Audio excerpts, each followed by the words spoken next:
Então, Atos capítulo 2, verso 42, nós lemos assim, bem conhecido esse verso aqui: e perseveravam na doutrina dos apóstolos, e na comunhão, e no partir do pão, e nas orações.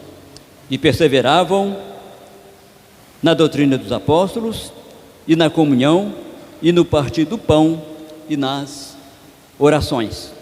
Irmãos, eu quero falar nessa noite sobre um assunto que, na verdade, nos últimos tempos, nos últimos dias especialmente, tem sido,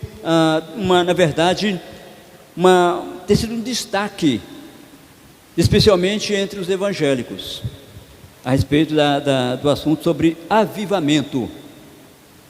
Eu não sei se você tem percebido como esse assunto, esse tema tem sido ventilado aí na mídia, em vários lugares, tem se falado muito de avivamento, especialmente depois que houve aquele movimento lá nos Estados Unidos, lá naquela faculdade, onde os estudantes reuniram para estudar, para orar, e se transformou em um movimento, em que muita gente dizia, isso é um avivamento que está vindo, né? Então muitas coisas ventilaram em torno desse assunto de avivamento. E na verdade, irmãos, no meio evangélico, essa palavra tem sido destaque, sim. Mas, irmãos, de fato, nós devemos buscar um avivamento. Mas um avivamento cujas implicações alcancem implicações interessantes, que alcance de uma forma mais ampla a expectativa daqueles que desejam realmente essa bênção na vida. E nesse sentido, eu gostaria então de trazer à reflexão o melhor modelo bíblico de avivamento que poderíamos encontrar nessa vida cristã, que aqui está registrado o texto que nós lemos de Atos capítulo 2, um modelo de avivamento. Mas quando se fala, irmãos, em avivamento ou despertamento, o que é que os irmãos entendem? O que é que a gente vem a pensar? O que é que a gente pensa quando se fala esse termo, usa-se esse termo avivamento? Nós entendemos que avivamento, na verdade, é quando Deus desperta a sua igreja para se voltar com interesse de coração para a palavra, refletir mais na palavra, ler mais a palavra, viver mais a palavra. Quando a igreja se volta para o aspecto da oração, para as implicações da oração, quando a igreja ela se volta para uma vida de comunhão com Deus e de comunhão uns com os outros. Avivamento também a gente nos traz a ideia de evangelização. Então é dentro desse aspecto, dentro dessas realidades que eu quero trazer para os irmãos esse assunto nessa noite. Nós sabemos que tudo começou, o avivamento de Atos, tudo começou quando a igreja creu na promessa do Senhor, na promessa de Jesus, que ele prometeu que ele enviaria o seu Espírito sobre eles. Se você olhar para o Evangelho de João, para o Evangelho de Lucas, principalmente a parte final de Lucas, você vai ver Jesus falou: eis que sobre vós envio a promessa de meu Pai, ficai em Jerusalém, até que do alto sejais revestido de poder. A gente sabe que são conhecidos muitos avivamentos na história mundial. Quando a gente estuda, a gente aprende que houve vários avivamentos na história mundial, mas nenhum deles se torna modelo absoluto para nós. Nenhum desses avivamentos. Eu estava imaginando, será que de fato está acontecendo um avivamento no nosso mundo? Será que está acontecendo um despertamento da igreja no nosso mundo? Ou olharemos até para o nosso próprio Brasil? Sem dúvida, irmãos, nós entendemos que existe uma movimentação inédita em vários lugares, com multidões à busca de novidades, buscando bênçãos que comovam, que animem. Existe, irmão, também a proliferação de novas comunidades. Hoje em dia, em qualquer esquina que você passa, você vê sempre uma igrejinha montada ali. Sempre um movimento novo aparecendo. Será que isso é produto do avivamento? A gente percebe também as inovações nos cultos, nas liturgias de várias igrejas, que muitas delas até são liturgias estranhas que têm surgido por aí. Aí vai então a pergunta: será que realmente isso é um avivamento que está acontecendo? E por aí vai essas coisas todas. Nós costumamos, irmãos, distinguir as igrejas avivadas daquelas que comumente são chamadas de tradicionais. E a gente distingue essas igrejas da seguinte forma: pelos cânticos, né? Pelos cânticos mais animados, pelas palmas, pelos instrumentos de bateria, de guitarra, né? Pelos gritos de louvor, pelas palmas. Aí nós dizemos: aquela igreja é uma igreja avivada. E na igreja que não acontece isso, que não tem esse hábito, esse costume, nós costumamos dizer: essa igreja é uma igreja tradicional. Ali não existe o avivamento, não é uma igreja avivada, né? Então veja, irmãos, que a igreja mais avivada de que se tem conhecimento no Novo Testamento é a igreja dos Coríntios. A igreja dos Coríntios, ela é taxada, conhecida por muitos como igreja avivada. Mas acontece que o apóstolo Paulo, ele qualificou os membros daquela igreja de Corinto como carnais, como crianças em Cristo. Você pode perceber, está no capítulo 3 de 1 Coríntios, que Paulo falou: olha, eu não pude tratar vocês como espirituais, porque eu sei que entre vocês existe contenda, existe partidarismo, né? Existe facções, havia uma série de coisas no meio daquela igreja. Paulo então qualificou os membros daquela igreja de carnais, de crianças espirituais. Mas deixa eu passar para os irmãos então, quais as marcas de um genuíno avivamento? E à luz dessa situação, ou seja, à luz do que nós vamos falar aqui, nós podemos distinguir se nós congregacionais do Rio Branco, se nós estamos vivendo de fato um avivamento, tanto na vida coletiva quanto na nossa vida individual. Eu quero colocar para os irmãos que a primeira marca de um genuíno avivamento é a ênfase na palavra. Atos capítulo 2, versículo 42, ele vai falar assim: e perseveravam na doutrina dos apóstolos. O que é doutrina, irmãos? Doutrina é ensinamento. Doutrina é aquilo que a palavra ensina. E o texto diz que a igreja primitiva, eles perseveravam primeiramente na doutrina dos apóstolos. Veja que havia um avivamento. Existia um avivamento não em visões, um avivamento não em revelações, não em tremulações espirituais, um avivamento não em excessos de intuições, um avivamento, irmãos, não de emocionalismo. Mas o que acontecia era um avivamento que absolutizava a palavra de Deus, a Bíblia, as Escrituras. A Bíblia, a palavra de Deus, ela estava no centro. Tudo girava em torno da palavra. Então isso era uma marca profunda de que aquele povo, eles estavam cheios, eles estavam avivados, havia uma mudança, havia uma transformação na vida daquele povo, né? Eles estavam sendo despertados. Jesus até falou: errais não conhecendo as Escrituras e nem o poder de Deus. Ou seja, é sinal, Jesus está mostrando aqui que é sinal que a palavra de Deus, ela gera poder.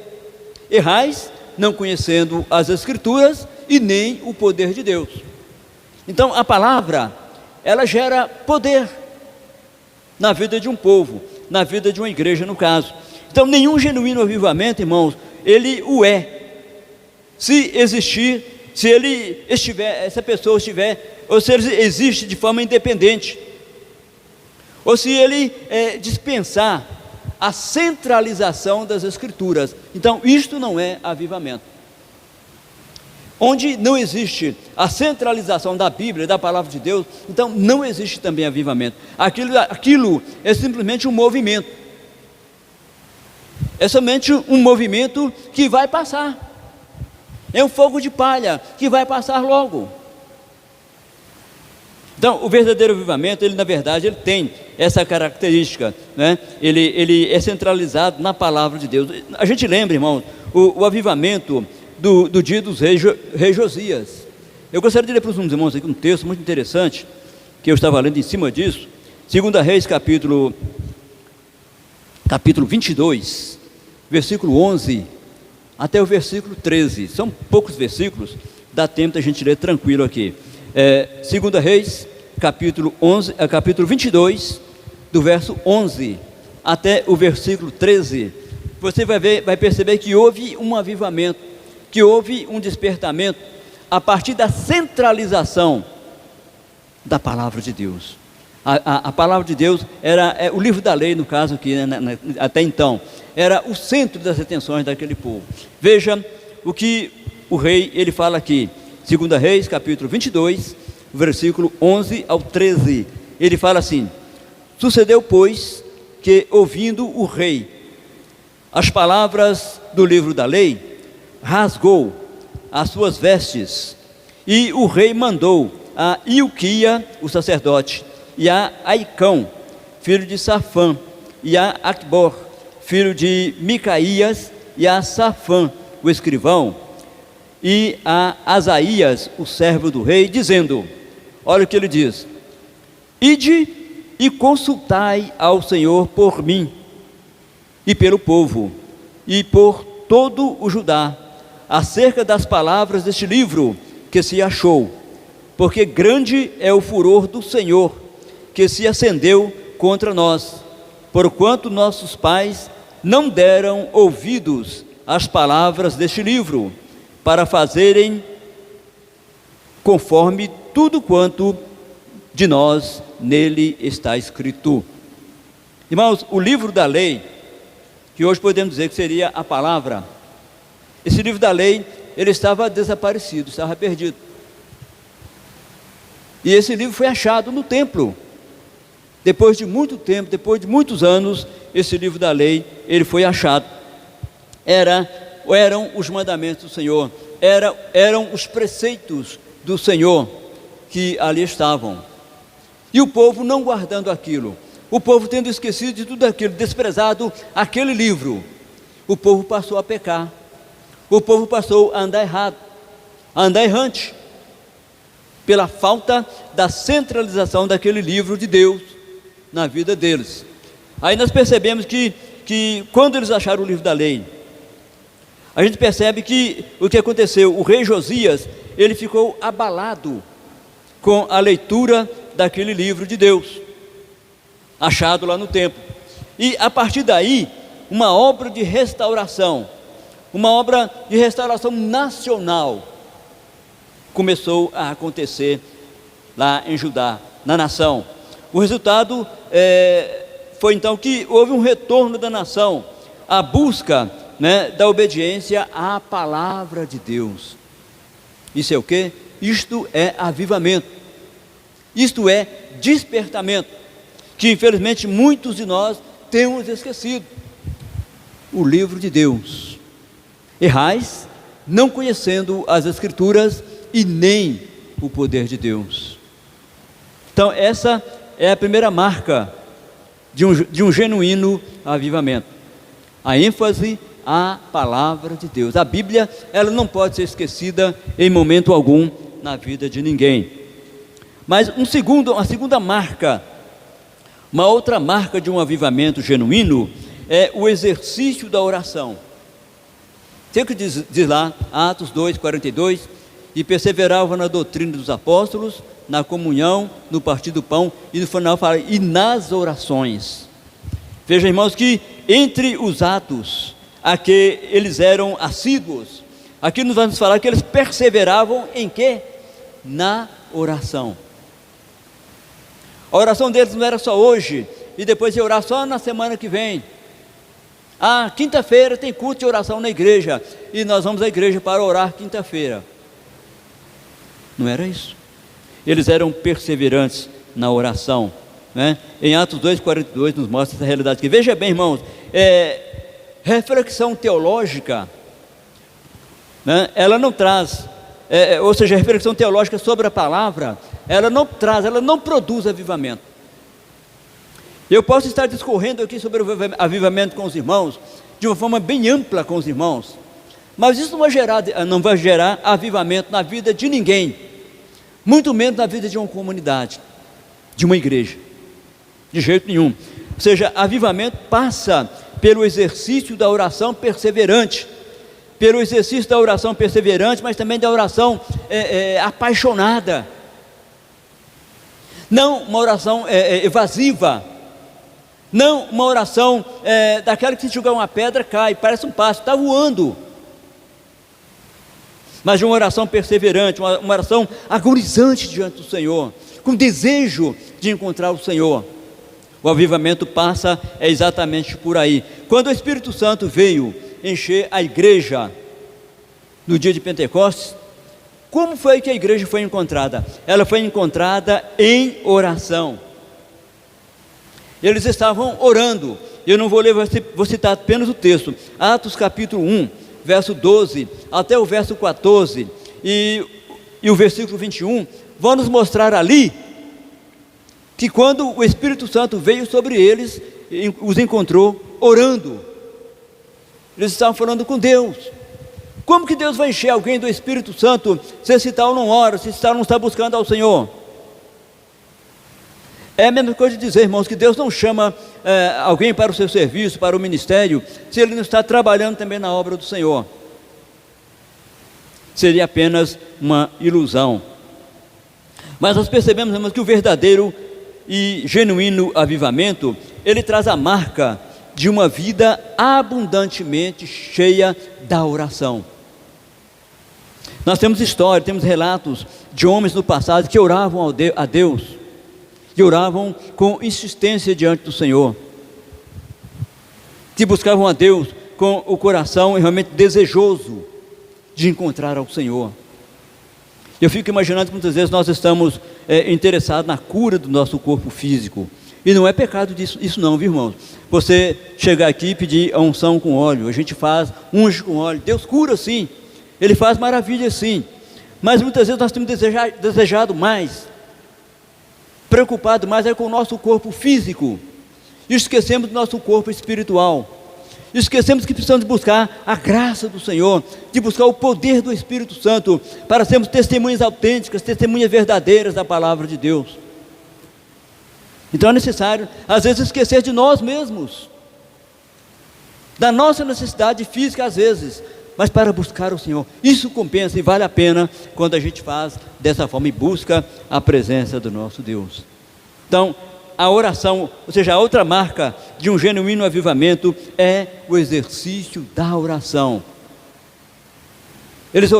Alguém falou certa vez assim, eu creio de forma bem acertada, que a igreja primitiva, a igreja apostólica, ela caminhava de joelhos, e ela venceu, e eles venceram, porque eles oravam.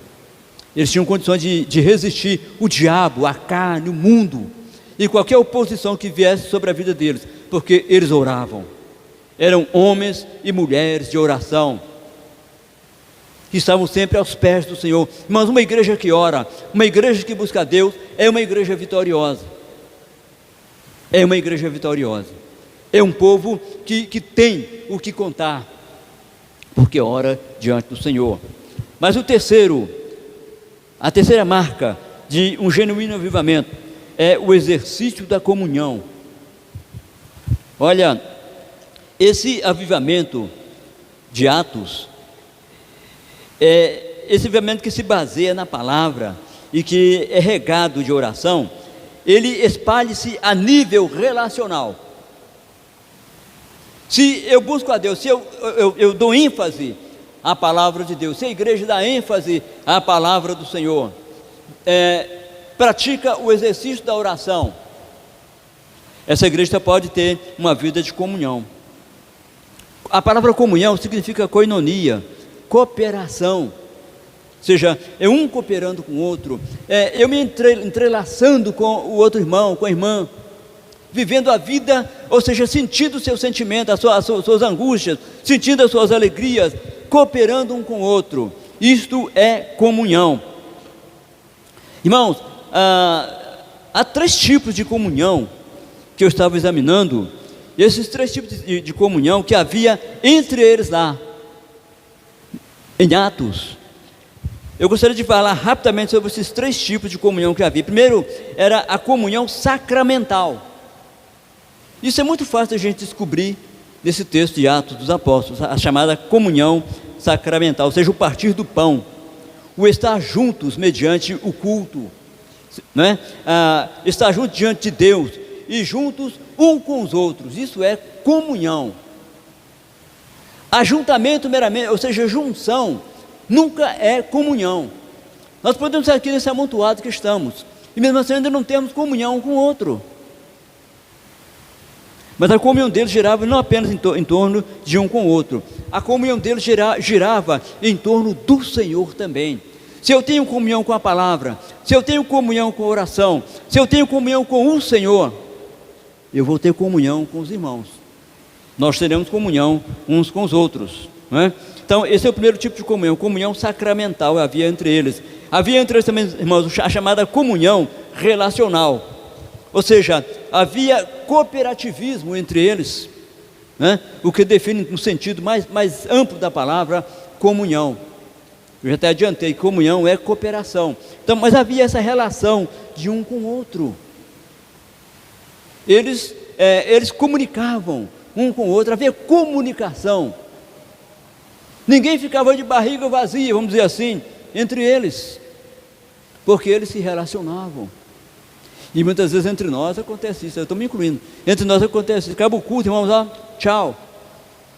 E eu não sei se o irmão está passando uma necessidade, tem uma enfermidade mais grave, alguma dificuldade que o afeta de forma grave.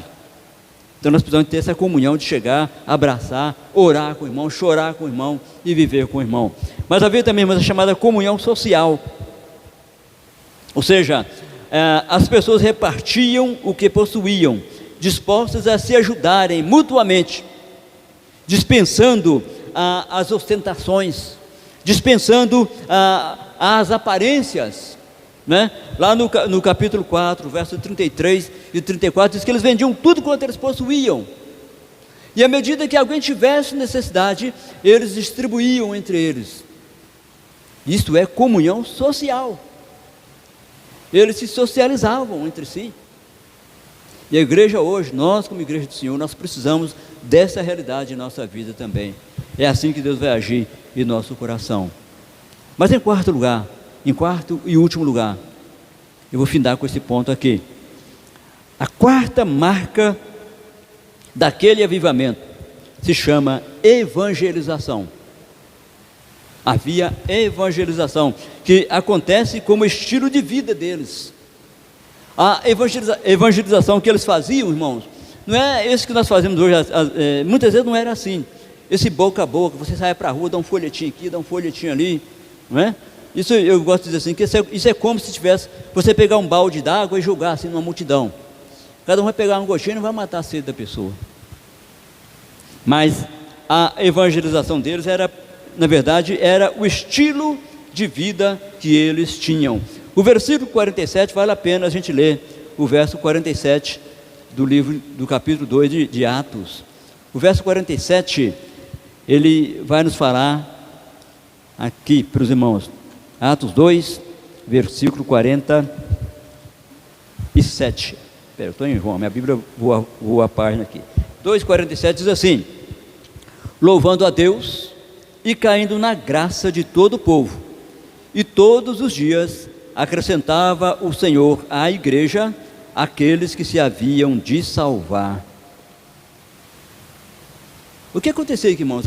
Aqueles que estavam de fora, que não faziam parte da comunidade apostólica, eles percebiam que eles louvavam, eles cantavam, eles adoravam o Senhor, eles comungavam entre si, e aquele passou a ser o estilo de vida que eles tinham.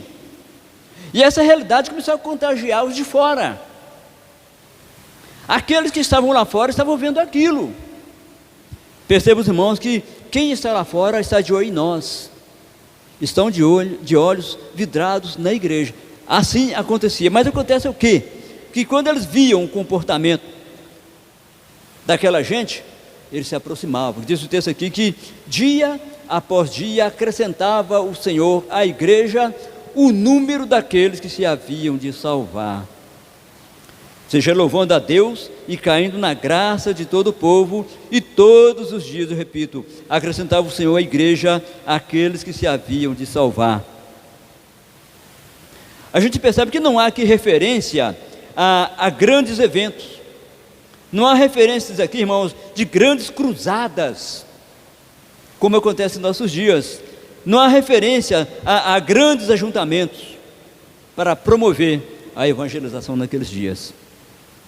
Como não havia também rádio, não havia televisão, não havia internet, não havia microfone, não havia nenhum meio de comunicação que hoje nós temos, não havia nenhum meio de locomoção também que não fosse tão arcaica quanto as que existiam naqueles dias. Era nos lombos dos animais, era de barco ou era a pé. Mas o evangelho foi pregado em todos os quadrantes da terra daqueles dias. Porque agora eles estavam cheios do Espírito Santo, eles estavam avivados, havia vida nova no coração daquela gente. Vejam, irmãos, que porque não havia tudo isso, porque essa mudança, essa evolução, ela aconteceria como estilo de vida daquela gente. Se nós tivermos um estilo de vida desejável pelo nosso Deus, aqueles que estão lá fora, nossos vizinhos, eles vão ver, eles verão que há um povo diferente, que há um povo novo, que é um povo que é diferente em tudo, que é um povo dinâmico. Então é realidade, é o dever nosso como igreja do Senhor, né? Ou seja, uma das marcas mais profundas de qualquer avivamento, irmãos, que seja sadio, que seja genuíno, é o poder de espalhar a bênção da salvação. Não existe outra razão para que uma igreja seja avivada, seja cheia de Deus, seja cheia do Espírito Santo. O motivo é para que o mundo veja que Cristo está em nós, que Cristo vive em nós. Eu quero concluir dizendo para os irmãos que alguns estudiosos, eles acreditam que antes do arrebatamento da igreja, a igreja vai experimentar ainda um último avivamento, um último despertamento. A igreja vai experimentar isso, né? Antes do arrebatamento. Mas quem deseja um despertamento deve estar disposto ou disposta, né, a buscar uma vida de consagração, uma vida de entrega inteira ao Senhor. Eu fico pensando, por que tanta gente tem dificuldade, estando na igreja, sendo crente, sendo cristão, sendo nascido de novo, tem tanta dificuldade de fazer uma entrega? Eu quero me reconsagrar no altar do Senhor, eu quero mudar o meu estilo de vida, eu quero servir mais ao Senhor, eu quero ter minha vida avivada na presença do Senhor. E eu pergunto aos irmãos, por que não começar hoje esse movimento em nossa vida? Por que não começar hoje essa mudança, essa transformação, esse enchimento da graça do Senhor em nossas vidas? É possível sim, nós começarmos hoje essa mudança. Deus deseja fazer, isso pode começar através de nós que estamos aqui. Não sei quantas pessoas estão aqui, mas o número que está aqui hoje pode começar isso e contagiar os demais desta igreja aqui. E os demais sendo contagiados, nós podemos contagiar outros mais que estão por aí. Não aconteceu assim lá nos Estados Unidos? Né? Eu não vou fazer o julgamento que houve lá. Certo é que nós precisamos de buscar uma mudança, uma transformação, buscarmos avivar o nosso coração. Muita gente precisa de buscar um avivamento, mas outros precisam de buscar um reavivamento. Por quê? Porque um dia já foi avivado, mas com o passar do tempo acostumou com essas coisas. A vida foi caindo na normalidade, foi caindo na mesmice, e tudo ficou para trás. É quando, no livro do Apocalipse, o Senhor fala para aquela igreja, né? Arrepende-te, pois, de onde caíste, e volte à prática das primeiras obras. Onde é que nós caímos? Onde é que nós esquecemos esses valores? E nessa noite eu quero chamar os irmãos, eu quero convidar os irmãos para que nós oremos, para que nós busquemos ao Senhor. Eu gostaria de convidar o pessoal do louvor para estar aqui. Eu gostaria de convidar você, para nós orarmos, nós buscarmos ao Senhor nessa noite. Amém.